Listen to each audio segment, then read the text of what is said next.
तो ये जो रामभद्राचार्य है स्वघोषित जगत गुरु, इनकी बयानबाजी कैसे निकल कर के आती है। इन्होंने कहा ना कि जो है महिलाएं एंजॉयमेंट की वस्तु होती है, जबकि जो है हमारे धर्म में ही कहा गया जत्र पूजते नारी तत्र रमन्ते देवता। अगर आप धर्म मान रहे होते तो आप जानते कि जहाँ पे नारियों की पूजा होती है वहाँ पे देवता का वास होता है। और राम भद्राचार्य कहते हैं कि महिलाएं जो है एंजॉयमेंट की वस्तु होती हैं। ये बिल्कुल दम्भी हो रखे हैं और इनकी महत्वाकांक्षा है कि मैं मठ में भी जो है इंटरवीन करूं। इनकी महत्वाकांक्षा है ये जो चारों पीठ है शंकराचार्य जी का, उसमें भी मैं इंटरवीन करूं। इनकी ये महत्वाकांक्षा है कि जिसको मैं चाहूँ उसको साधु मानूं, जिसको मैं ना चाहूँ उसको जो है साधु ना बनाए, उनको कोई फॉलो ना करे। ये उनकी महत्वाकांक्षा और इस महत्वाकांक्षा की भेंट हमारा सनातन धर्म चढ़ रहा है। ये गंदा व्यक्ति जो आशुतोष पांडे है, आशुतोष पांडे उन पे जो है प्रहार कर रहा है गलत तरीके से, और वो भी प्रसिद्ध होता चला जा रहा है क्योंकि उनकी चंदन की जो है नीति है शंकराचार्य जी के, उनसे जो भी लड़ रहा है वो भी प्रसिद्ध हो चला जा रहा है। कलयुग में जटा लंबी रख ले और जिनके नाखून लंबे रख ले वही साधु के नाम पे जो है प्रचलित हो जाता है। और इसी तरीके के जो नमस्कार, आप सभी का दर्शक न्यूज 24 पर बहुत बहुत स्वागत है। इस वक्त की सबसे बड़ी खबर यही है कि शंकराचार्य की गिरफ्तारी पर हाईकोर्ट ने रोक लगा दी है और अपना फैसला सुरक्षित रखा है। और बता दें कि पॉस्को एक्ट के तहत जो एफआईआर दर्ज हुई थी उसमें इलाहाबाद हाईकोर्ट ने सुनवाई करते हुए कहा कि शंकराचार्य जी की गिरफ्तारी नहीं हो सकती और अपना फैसला वो बाद में सुनाएगी। आज मेरे साथ बातचीत करने के लिए पूजा मिश्रा जी हैं। शंकराचार्य जी के ऊपर एफआईआर दर्ज होती है, फिर शंकराचार्य जी हाईकोर्ट पहुंचते जमाने में क्या शंकराचार्य जी अब जेल जाने वाले हैं? पहले तो आपको नमस्कार। और ये प्रश्न जो आप पूछ रहे हैं क्या शंकराचार्य जी जेल जाने वाले हैं, तो जेल तो जो है भगवान श्री कृष्ण गए हुए थे। तो अगर ये हम लोग कलयुग में जी रहे हैं और ऐसी सरकार के अंडर में जी रहे हैं जो सरकार इतनी घमंडी हो रखी हुई है कि इतना स्तर तक गिर करके कर रही है। और आप सोचिए कि ऐसे व्यक्ति को भी ढूंढ लिया हुआ है कि जो जा करके, हालांकि उत्तर कांड में एक चौपाई रामचरितमानस में जो है गोस्वामी तुलसीदास जी ने लिखी हुई थी कि जाकर नख अरु जटा विशाला सोए प्रसिद्ध तपस्वी कलिकाला।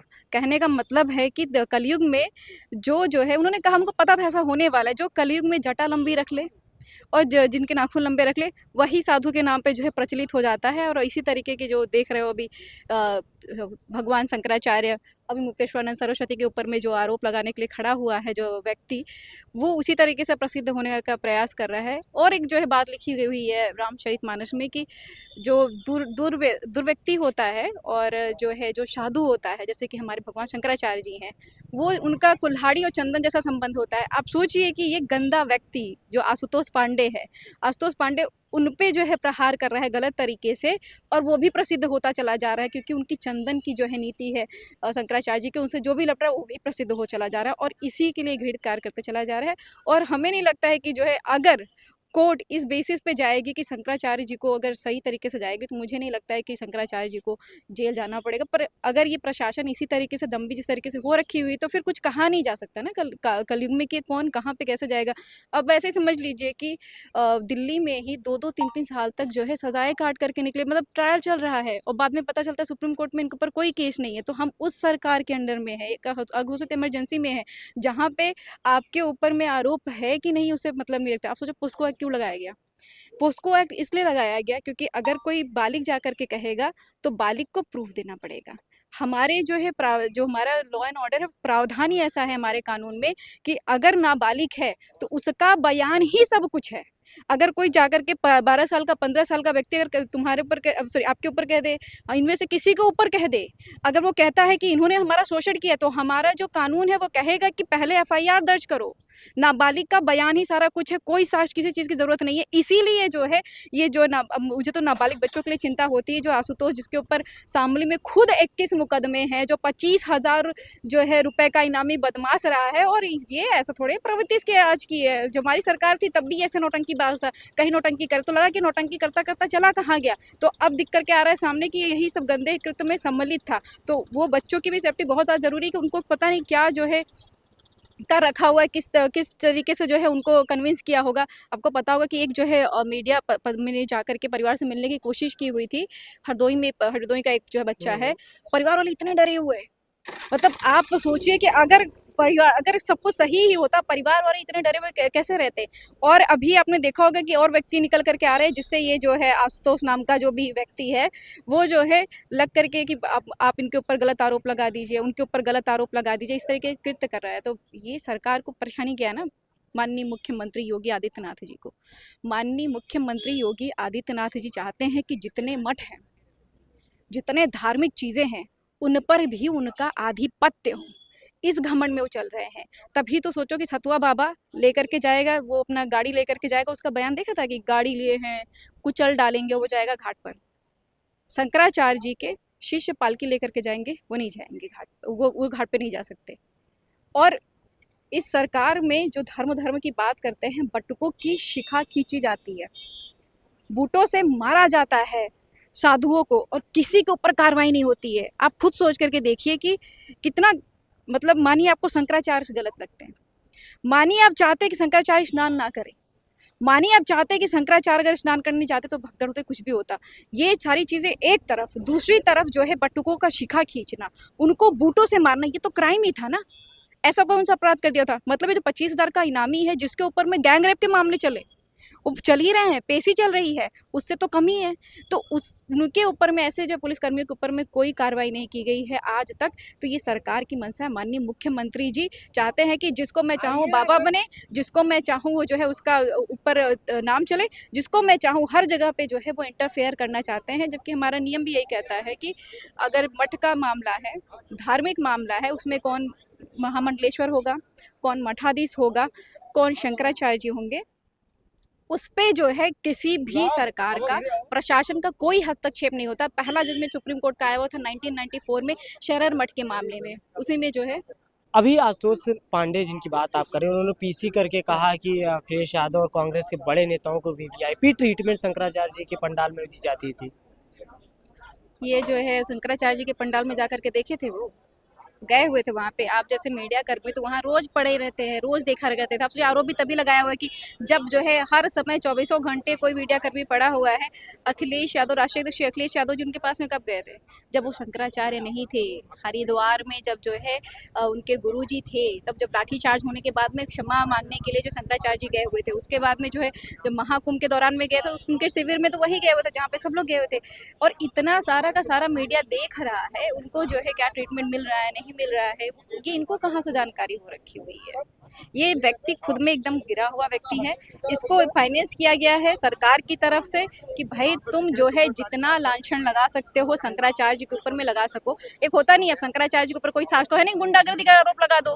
कोई और साक्ष्य तो है नहीं कि आप जो लगा दो कि विधर्मी, ये सब लगा ही नहीं पा रहे, तो आपने ढूंढा कि कोई बेया नाबालिग बच्चा जिसमें नियम ही ऐसा है कि वो कहभर दे, और उससे जो है एफआईआर दर्ज हो जाएगी। बस वही जो है किया जा रहा है। और जब ये, मुझे लगता है कि जब ये सामने निकलेगा तो और समझ करके आएगा। शंकराचार्य जी, अगर जो है ये सरकार को लग रहा है कि सारी चीजें जो है ये उनके पक्ष में जा रही है, तो उनके पार्टी के भी और जो ब्राह्मण समाज है, ये सब बिल्कुल अंदर से बहुत कुंठित है। जो कभी सामने नहीं बोलते, बहुत सारे चुप बैठे हुए, कोई बोल नहीं रहा है, लेकिन आपको लगता है कि किसी जो है बटुक का शिखा खींच दिया जाए। मेरे रोंगटे खड़े हो जा रहे बोलते वक्त। ये बचपन से खून में सिखाया जाता है कि सब कुछ हो जाए, आपकी तबाह हो जाए, लेकिन आपकी शिखा जो है, आपका सम्मान है, इस पे आंच नहीं आनी चाहिए। आपका जनेऊ अगर है, ब्राह्मण है, तो आपका उस पे आंच नहीं आना चाहिए। ये सिखाया गया हो कि आप कुछ भी टिप्पणी करिएगा, कभी गलती से भी जो है उसके शिखा पर टिप्पणी नहीं जाएगी, और ना ही जनेऊ पर टिप्पणी जाएगी, और वो खींचा गया हुआ है। तो ये बिल्कुल भूल जाए कि इनको जो है माफ करने वाला कोई है। जो चुप है बस इसीलिए चुप है क्योंकि अघोषित जो है इमरजेंसी लगी हुई है। बाकी सब जो है इससे नाराज है। और शंकराचार्य जी का जब ये निकलेगा दूध का दूध पानी का पानी, तो ना ये सत्य परेशान हो सकता है, पराजित नहीं हो सकता है। ये जो है तय करके चलिए। और ये आशुतोष जैसे लोग न जाने कितने आएंगे और जाएंगे। अभी जो है वही मैंने कहा ना कि चंदन पे कुल्हाड़ी लग रही है, तो कुल्हाड़ी थोड़ी सी जो है दिख रही है, कह सकते प्रसिद्ध हो जा रही है, बस उतना ही है। शंकराचार्य जी के शिष्य ने कहा कि भैया हमें गोली मार दो, लेकिन ऐसा घिनौना आरोप हम पर न लगाओ। हाँ, ये बात सही है कि जो है अगर आपको, मतलब आप खुद सोचो कि मृत्यु जो है जरूरी थोड़े कि आप मर जाओ, आपने शरीर त्याग दिया तभी मृत्यु होती है। एक सम्मानित व्यक्ति है, ठीक है, आप ही है, आप एक सम्मानित व्यक्ति हैं, और आपका अपमान कर दिया जाए, वो भी इतना जो है मतलब आपने किया भी नहीं हो, इतना घृणित आरोप लगा करके अपमान कर दिया जाए, तो आपको लगता है कि वो व्यक्ति जिंदा रहेगा? ये तो हत्या करना हो गया ना। तो बहुत एक जो सम्मानित व्यक्ति है उसका अपमान ही जो है उसके लिए हत्या के बराबर है। और शंकराचार्य जी के लिए ये जो कर रही है सरकार ही कर रही है, पूरी तरीके से इसमें सरकार संलिप्त है।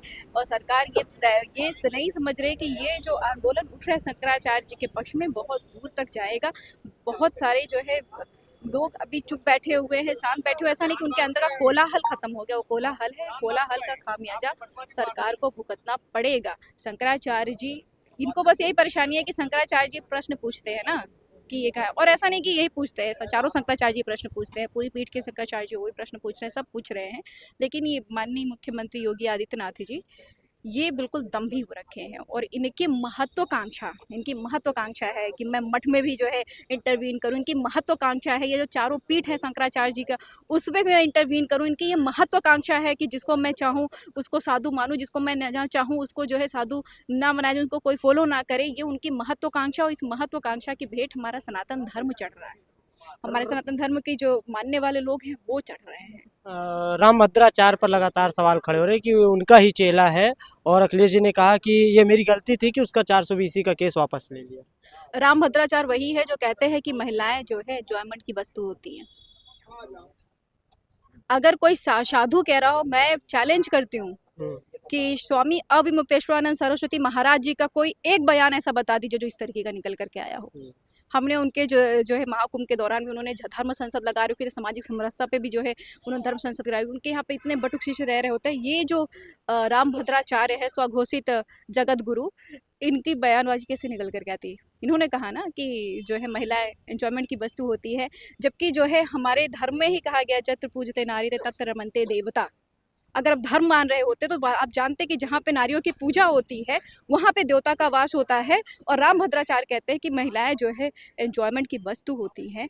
तो ये ऐसे व्यक्ति का क्या हुआ करोगे? और हाँ, इनके जब जो है हमारी सरकार थी तो ये 420 मतलब जो फंड इधर उधर करने का इनके ऊपर आरोप लगा हुआ था। तो माननीय राष्ट्रीय अध्यक्ष श्री अखिलेश यादव जी सनातन को बहुत मानने वाले हैं। उनको लगा कि ये भाई जगत गुरु जी का क्या इन्वॉल्वमेंट होगा? सारे जो इनके कार्यकर्ता, इनको तो पता भी नहीं होगा फंड कहाँ जा रहा है कहाँ जा रहा है, ये अपने पूजा पाठ में बिजी रहते होंगे। इनको जबरदस्ती आरोपी बनाया जा रहा है। उनको लगा नहीं ये तो नहीं हो सकता है, या फिर इनको जो उस वक्त आपको आइडिया थोड़े होता है, किसी के माथे में नहीं लिखा होता, आदमी को लगता है कि भगवा धारण करके, माननीय मुख्यमंत्री भी तो भगवा धारण किए हुए, भगवा धारण करके जो है कोई गलत काम नहीं करेगा, पर इन्होंने किया। अब लग रहा है कि इन्होंने ही किया होगा। और उस वक्त जो है सरकार को लगा कि नहीं, इनके हो सकता है कि जो फाइनेंस देखते हैं उन लोगों ने किया हुआ है। और माननीय मुख्यमंत्री जी भगवा धारण करते हैं, धर्म की बात करते हैं। पहली बात तो माननीय मुख्यमंत्री जी ने भगवा धारण करने के बाद में ले लिए धर्मनिरपेक्षता की कसम। भाई संवैधानिक पद पे हो, या तो आप धर्मनिरपेक्ष हो या तो आप धार्मिक हो, दोनों तो नहीं हो सकते हैं। क्योंकि आप धर्मनिरपेक्षता की शपथ लेते हैं, आप अगर साधु मठ में ज्वाइन करते हैं ना, अगर आप, तो फिर आप जो है धर्म का संकल्प लेते हैं। तो माननीय मुख्यमंत्री जी ना तो धर्म के रहे हैं और ना ही जो है ये धर्मनिरपेक्ष के हो रह सके हुए, ये बस दम्भी हो रखे हुए हैं। तो ये थी मेरे साथ बातचीत करने के लिए पूजा मिश्रा जी, जिनका कहना है कि माननीय योगी आदित्यनाथ जी जो मुख्यमंत्री रहते हुए धर्मनिरपेक्षता की शपथ ली है, या तो वो मठ छोड़े या तो फिर वो गद्दी छोड़े। चलिए मिलते हैं किसी अन्य खबर के साथ, तब तक के लिए नमस्कार।